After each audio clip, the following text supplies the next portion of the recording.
Oke. ASI peras cuma apa? Keuntungan apa yang ada di ASInya. Kalau kita menyusui, tadi skin kontaknya hubungan ibu dan bayi lebih erat, gunanya buat ibunya lebih tinggi, ibunya lebih banyak, lebih sehat dan sebagainya. Jadi anak hanya boleh dikasih susu perah kalau ibu dan anaknya tidak satu atap. Ibu yang menyusuin itu terhindar dari jelas kanker payudara, kanker rahim, kanker endometrium, stroke, diabetes, jantung koroner, stres, depresi, propos tulang, rematik, arteritis, bahkan dikatakan terakhir Alzheimer.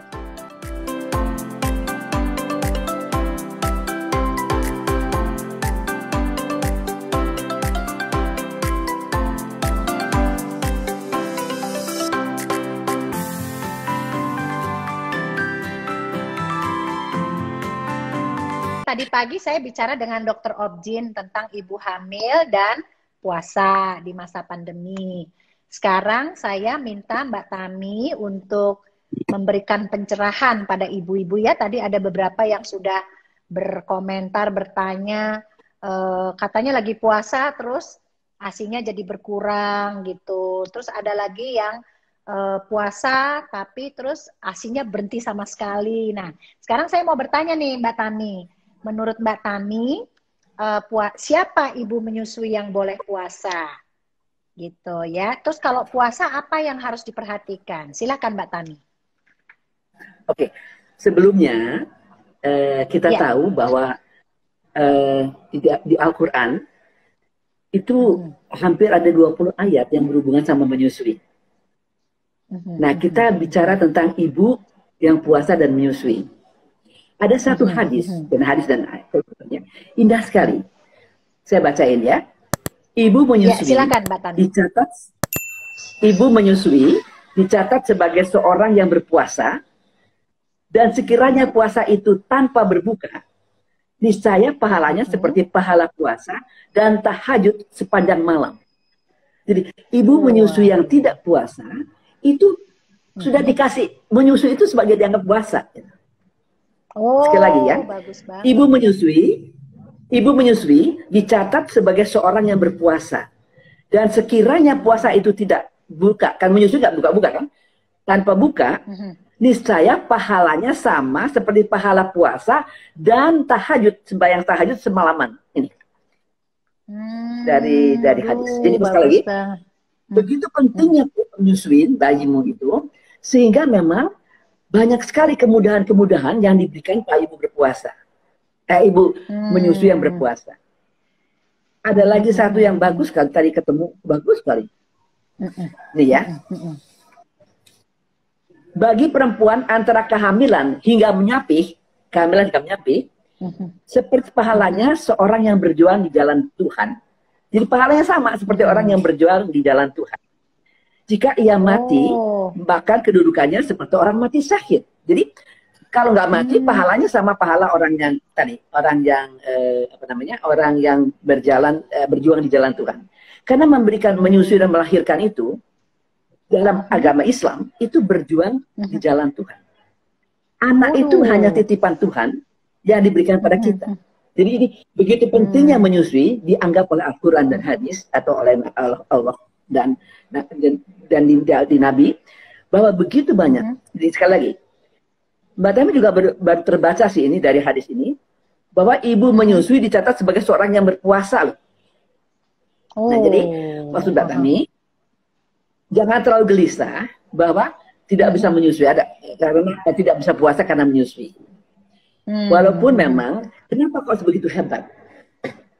Kita tahu bahwa kalau disusui dengan benar, kita di Al-Quran ada 3 surat loh perintah. Jadi firman Allah ya mengatakan disusui sampai 2 tahun. Itu kan 1400 tahun yang lalu. Baru terbukti kenapa sampai 2 tahun sekarang. Kalau disusui 2 tahun, anaknya terhindar dari kanker payudara, kanker leukemia, kanker darah, kanker diare, mensret dan sebagainya. Banyak sekali, radang paru-paru, diabetes, jantung koroner, banyak sekali keuntungan buat anak. Jadi angka kematian dan kesakitan juga lebih tinggi yang tidak disusuin. Tapi yang hebat, 1400 tahun yang lalu ada beberapa, bahkan segini banyaknya ayat-ayat yang mengatakan menyusui itu buat ibunya juga, bukan buat bayinya saja. Ibu yang disusuin, ibu yang menyusuin itu terhindar dari jelas kanker payudara, kanker rahim, kanker endometrium, stroke, diabetes, penyakit jantung koroner, stres, depresi, propos tulang, rematik artritis, osteosklerosis, bahkan dikatakan terakhir Alzheimer. Jadi dunia baru sadar bahwa menyusui buat ibunya belum lama. Mungkin tahun 2000-an sekitar ya. 2000, mungkin setelah 40 tahun penelitian. Gitu. Kita mengerti mengapa begitu banyak ayat-ayat di Al-Quran yang mengatakan memprioritaskan menyusui daripada salah satu tiang agama, itu puasa. Itu dulu. Ya.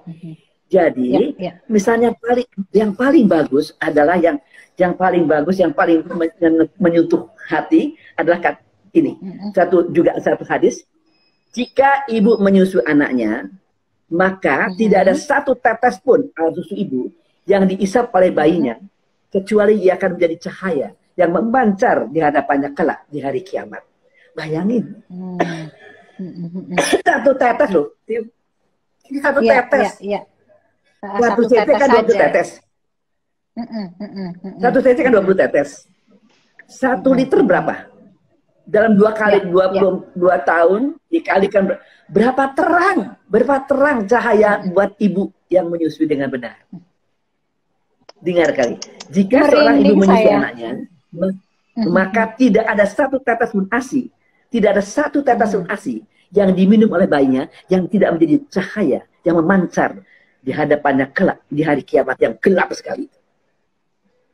Ya, jadi 1400 tahun lalu Allah sudah berfirman, Nabi bersabda, menyusui itu bukan buat bayinya saja, tapi buat ibunya juga. Buat ibunya juga, ya. Jadi jangan gelisah kalau tidak bisa puasa kalau sedang menyusui. Jangan tidak walaupun kalau saya sih, kalau Mbak Tamis mengatakan ada loh ibu yang diberikan kesempatan beribadah 2 ibadah sekaligus, menyusui dan puasa. Bisa. Yang diusulkan sama Mbak Tami adalah kalau anaknya sudah di atas 6 bulan. Berarti sudah selesai eksklusif. Ya. Sebab kalau eksklusif kan 100% tergantung dari susu ibunya. Jadi kalau di atas 6 bulan sudah ada makanan lain, sudah ada cairan lain, untuk bukan susu, bukan formula ya, tapi kan jeruk dan sebagainya. Ya, jadi di atas 6 bulan kita lebih nyaman. Kita sebagai dokter anaknya atau dokter konsultan lactation consultantnya lebih nyaman kalau di atas 6 bulan. Itu pun beberapa hal yang tips yang supaya tidak kekurangan adalah dibalik aja makannya. Jadi gini, kan kalau puasa itu bukanya kita sebagai breakfast. Sahurnya sebagai breakfast. Breakfast duluan deh. Breakfast, Kemudian makanan siangnya late lunch. Late lunch, Late lunch ya, makan siangnya. Nanti kalau mau tidur setelah tarawih segala macam, dinnernya. Jadi itu 3 kali kita makannya. Yang penting usulan saya adalah kalau ibu menyusui dan puasa, setiap melilir minum. Jadi selalu ada cairan air, paling bagus air putih kan, di sebelah tempat tidurnya. Begitu melirir sedikit minum, begitu melirir sedikit minum. Itu untuk menambah cairan gitu. Jadi kalau seperti itu sih, kalau dari 6 bulan sih saya rasa nggak banyak bahayanya, dan ibu mempunyai kesempatan untuk beribadah 2 macam ibadah. Karena pahalanya akan 2 macam. Cuma sekali lagi, kalau memang terasa tidak begitu menguntungkan, nggak jadi masalah. Kan udah dibilang kalau menyusui itu dianggap sebagai pahala puasa. Puasa, Jadi jangan galau ya kalau nggak bisa berpuasa. Jangan galau. Sedang menyusui, ya. Mbak Tami, ini banyak sekali yang meneteskan air mata karena Mbak Tami mengeluarkan kalimat-kalimat yang dari kitab suci ya. Sehingga ibu-ibu yang sekarang galau jadi merasa tenang kalau belum selesai ASI eksklusifnya, tidak perlu berpuasa. Kalaupun berpuasa, ada hal-hal yang harus diperhatikan gitu ya Mbak Tami ya. Ya harus Ini paksakan banyak sendiri sekali ya, yang memaksakan diri untuk lebih ya banyak minum gitu ya. Iya, ya, ini banyak sekali yang juga berdoa buat Mbak Tami selalu sehat karena kalimat-kalimat yang Mbak Tami keluarkan itu sangat membuat mereka, menguatkan mereka untuk terus menyusui gitu ya, Amin, Mbak Tami ya. alhamdulillah.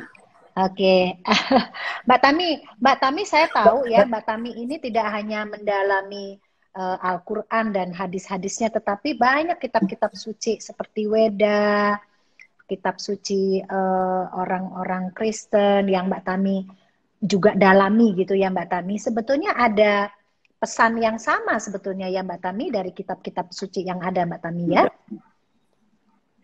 Betul ya Memang, Mbak Tami? memang tidak ada satu kitab suci yang tidak bukan mengusulkan, malah memerintahkan untuk menyusui bayinya. Di kita, tapi karena kita Islam di yang paling muda dari agama Hindu, dari agama Kristen, dari Katolik, kita paling muda. Jadi kita paling banyak akhirnya, ya. Dan yang paling, tapi untuk ibu juga di Katolik ada, untuk ibu juga di Weda ada. Cuman memang IMD hanya ada di Weda, di Al-Quran belum menemukan batu. Tapi Weda jelas sekali. Oh, tentang. Dikatakan harus segera menyusui. Harus segera menyusui. Di IMD ada di Weda. Ya. Tapi yang paling banyak mendidik kita, dan yang Mbak Tami boleh nggak menceritakan ini satu lagi ya? Silakan, silakan Mbak Tami, silakan. Dari hadis ya, yang menunjukkan menyusui buat ibu ya. Ini dari kumpulan Riyadhul Shalihin, itu satu buku kumpulan hadis yang dikatakan begini, ketika ia menyapi anaknya, nih, seorang ibu menyapi anaknya yang diharapkan 2 tahun, kita ada 3 surat, jadi firman Allah yang mengatakan 2 tahun atau 30 bulan. Al-Baqarah 233, Al-Ahqaf 15, Luqman 14. Itu semua mengatakan 2 tahun. Kita sekarang tahun 2000-an baru tahu, atau 1993, setelah hampir 2000 tahun kemudian, kita bertahu kenapa kok 2 tahun. Karena ternyata disusui sampai 2 tahun itu yang paling optimal, ya. Jadi sebenarnya manusia nggak perlu susu binatang sampai kapan juga, seperti sapi juga nggak perlu susu manusia, marmot nggak perlu susu sapi. Jadi dikatakan di sini, ketika ia menyapi anaknya, para malaikat datang, menepuk punggung ibunya dan mengatakan, bahagia ibu, dosamu terampunkan. Bayangin, non. Ya. Aduh, bergembiralah saya. Untuk saya nyusu, Mbak Tami. Nah, oke. Oke. Ada yang mau disampaikan lagi, Mbak Tami? Ya, silakan. Satu lagi. Silakan. Jika berjaga sepanjang malam, ini ya. Ini hadis Rasulullah mengatakan, Nabi pernah bersabda, jika berjaga sepanjang malam, jika ibunya anaknya nggak tidur jadi ibu-ibu muda kan biasanya ibu-ibu anak kan umur sebulan kan biasanya bangun terus kan, ada hadiahnya loh. Jika berjaga sepanjang malam karena melayani bayinya, karena menyusui bayinya, ia mendapatkan pahala seperti pahala orang yang memperdekakan 70 budak belian di jalan Allah. Bayangin, non. Waduh. Jadi begadang itu ada hadiahnya ibu-ibu ya. Ada pahalanya, begadang menyusui ya. Sebegitu hebatnya menyusui loh. Menurut Al-Quran. Ya. Begitu hebatnya menyusui. Ya. Bahkan setiap sedotan bayi 1 pahala. Kalau kita baca Al-Quran, kalau nggak salah ya, kalau 1 huruf itu 10 pahala. Nah ini 10 sedotan udah 10 pahala. Bayangin berapa kali sedotan itu.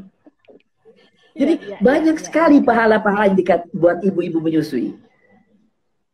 Ya, jadi dan nggak mungkin begini banyak pahalanya kalau memang dampaknya tidak begitu drastis. Jadi karena memang kita tahu kalau anak dikasih formula akan lebih sering sakit, akan lebih jauh dari ibunya, bondingnya lebih kurang dekat pada Tuhannya jadinya kan. Sebegitu hebatnya menyusui anak-anak nggak sama loh sama memberikan asiprah. Asiprah cuma punya 1 keuntungan, menyusui punya 3 keuntungan. Oke. ASI peras cuma apa? Keuntungan apa yang ada di ASInya. Kalau kita menyusui, tadi skin to skin kontaknya hubungan ibu dan bayi lebih erat, gunanya buat ibunya lebih tinggi, ibunya lebih banyak, lebih sehat dan sebagainya. Jadi anak hanya boleh dikasih susu perah kalau ibu dan anaknya tidak satu atap. Ya, jadi misalnya di kantor ya Mbak Tami ya. Berpuasa bagus, tetapi ternyata menyusui hampir sama bagus, kalau tidak lebih bagusnya daripada puasa itu sendiri. Jadi tadi kalau dikatakan tergantung tadi saya sudah nanya kan umur anaknya berapa gitu. Ya, kalau ASINya berkurang, itu tadi bilang kalau ASINya berkurang berarti minumnya kurang. Jadi paksakan kita untuk begitu ngeliler minum. Itu gampang loh, karena saya mengerjakan sendiri. Setelah menyusuin, tapi karena memang suka minum, jadi begitu ngeliler minum. Sebenarnya pasti ada minuman. Ya, jadi itu bisa. Dan be positif bahwa tidak akan kurang. Tapi kalau itu anak 6 bulan di bawah, diusulkan sebaiknya ditunda. Toh tadi sama dengan pahalanya menyusui, sama dengan berpuasa. Betul, iya. Oke, wah seneng banget ini, Masya Allah, beruntung kita bisa diberi kepercayaan nih dari Ajeng nih. Terima kasih, ini banyak banget yang merinding katanya Mbak Tami. Mbak Tami, kalau misalnya ya seorang ibu yang di atas 6 bulan memutuskan berpuasa gitu ya, kemudian dia merasa ASINya berkurang. Kalau menurut Mbak Tami, karena kan sebetulnya anak di atas 6 bulan kan sudah makan Mbak Tami, dia meneruskan puasa atau menghentikan puasa, karena tadi kan sudah dibilang bahwa menyusui sendiri itu kan seperti orang berpuasa juga ya. Ya, betul ya. Kalau menurut Mbak Tami itu sebaiknya ibu-ibu yang kalau 6 bulan ke atas merasa kurang ASINya, dia harus batalkan puasa atau lanjutkan saja dengan menggantikan makanan. Kalau menurut Mbak Tami seperti apa? Silakan Mbak Tami. Mungkin tergantung ibunya sendiri. Mungkin beliau tidak terinformasi ini dulu. Jadi kalau dia di atas 6 bulan, coba teknik makan, teknik puasanya cuma dibalik makannya dan dibalik minumnya. Jadi malam hari itu kita begitu setiap kita taraweh satu istirahat minum lagi. Jadi dia paksakan diri untuk minum lebih banyak, untuk mengurangi keminuman yang lebih banyak. Insya Allah nggak masalah sebenarnya. Kalau pede benar bahwa itu hanya dibalik makanannya, yang siang jadi malam, malam jadi siang sebenarnya. Ya kan, 3 kali tetap makan. Snacknya ada waktu juga dan sebagainya. Tapi yang penting cairan gitu. Cairan kita suka agak males, nah itu malasnya jangan. Tapi kalau ibunya memang merasa anaknya besar 8 bulan, 8 bulanan atau 7 bulanan, baru belum setahun, dan menurut Mbak Tami sih tergantung ibunya. Kalau ibunya merasa memang ASINya kurang dan coba seperti ini tidak bisa, dan nggak jadi masalah kan dia sama seperti berpuasa katanya malah. Iya, berpuasa yang tidak buka. Betul ya. Iya, jangan khawatir ya, menyusui itu kayak puasa tanpa buka ya. Jadi lebih maksudnya kayak puasa beneran yang lebih gitu kayak sebenarnya ya Mbak Tami ya.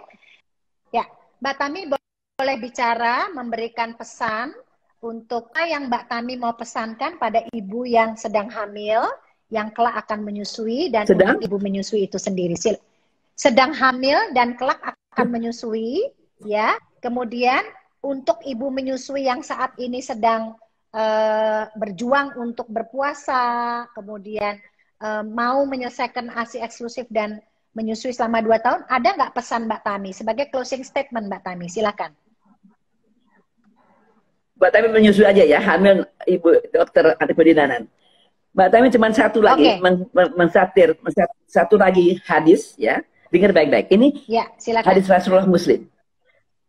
Amru bin Abdullah, seorang sahabat Rasul, pernah berkata pada istrinya yang menyusui anaknya, "Hai istriku, jangan kau susui anakmu seperti hewan menyusui anaknya, hanya karena kasih sayang kepada anaknya. Akan tetapi, susuilah anakmu yang titipan Allah, yang wasiat Allah ini,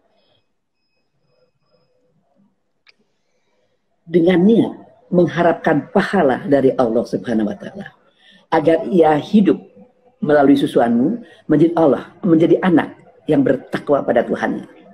Mudah-mudahan kelak dia akan bertauhid kepada Allah Subhanahu wa Ta'ala.